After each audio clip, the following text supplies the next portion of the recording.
CBSSportsRadio.com for interviews from your favorite CBS Sports Radio shows. CBS Sports Radio. Uh-oh. Guess what day it is? Guess what day it is? Huh? Anybody? Live from the Basketball Hall of Fame in Springfield, Massachusetts, you're In the Hall with Pete Sousa. If this is some kind of practical joke, it's not funny. Pete's joined by Dave Scott and Sam Dossler. That's way cooler. No time. Join the conversation at 413-736-1450. Now let's head into the hall. Back inside the hall with Pete Sousa, Sam Dossler, Dave Scott on the wheels of steel with the open mic. Jam-packed show. Absolutely jam-packed show, if there ever was one. Lots to talk about. College football, the NFL, the NBA. Before I bring the guys in, I'm going to start with college football. First, I have a question for you guys. Can anyone tell me who these three people are? Fred Akers, David McWilliams, John Malkovich. Heisman Trophy finalist? No. Should we be embarrassed for not knowing this? No. It's kind of proves my point, even though you should be embarrassed about other stuff. No, there's plenty of things I am embarrassed about in my life. This, not one of them. I don't know who they are.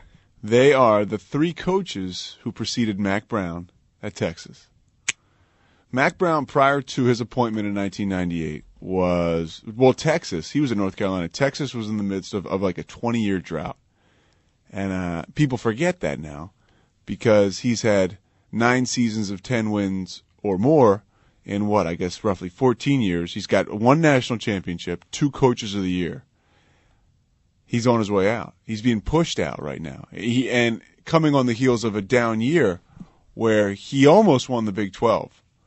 Disappointing loss against a very good Baylor team on Saturday. I say all that, as usual, for a reason, to say this. If Texas cannot wrangle Nick Saban away from Alabama, they will regret pushing Mack Brown out. If they don't get Nick Saban and they hire the next hotshot coach, the next guy coming along, some guy that runs the pistol somewhere in Michigan or Western Michigan, or some guy that has a spread offense and has 5 wide receivers, even Malzahn at Auburn, even if he were to do something like that, or if they were to do something like that, they'll be disappointed. It reminds me, and let me draw a comparison, fellas, to my personal life, which I always like to do. After I graduated college, I was dating this absolutely lights out, gorgeous girl. I graduate college at the University of Richmond, and I get a job working locally in Philadelphia. Her and I are both home for the summer. Now I am the man in my mind because I've been dating this girl for about a year, and much like the University of Texas, my resume prior to her was not very good. I'd been in the midst of a little bit of a drought, right? But my head had gotten so filled up with my own nonsense about what I was capable of doing, and I felt like my career was coming together, that I drove over to this girl's house one day, and I broke up with her, and just dumped her just because.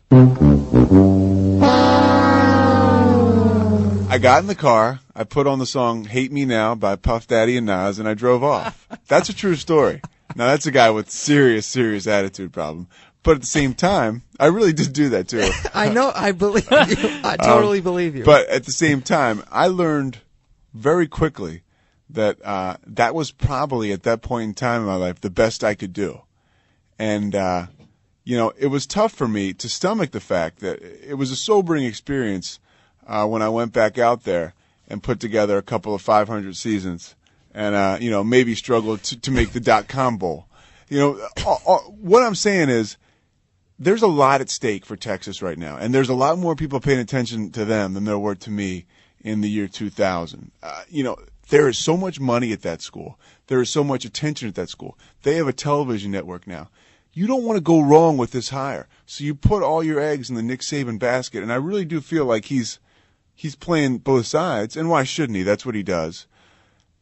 I want to bring you guys in here as far as when you look at, and one other thing I'll touch on in a second regarding this, but when you look at this situation, how do you guys feel being younger guys having paid attention to college football with the small body of work you've put together.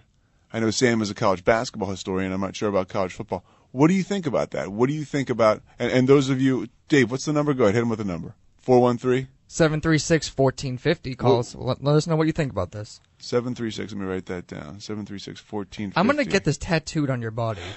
413-736-1450. So what do you think, more importantly, about maybe is Texas arrogant? Are they making the right move? Is Mac Brown so old it's time to push him out the door?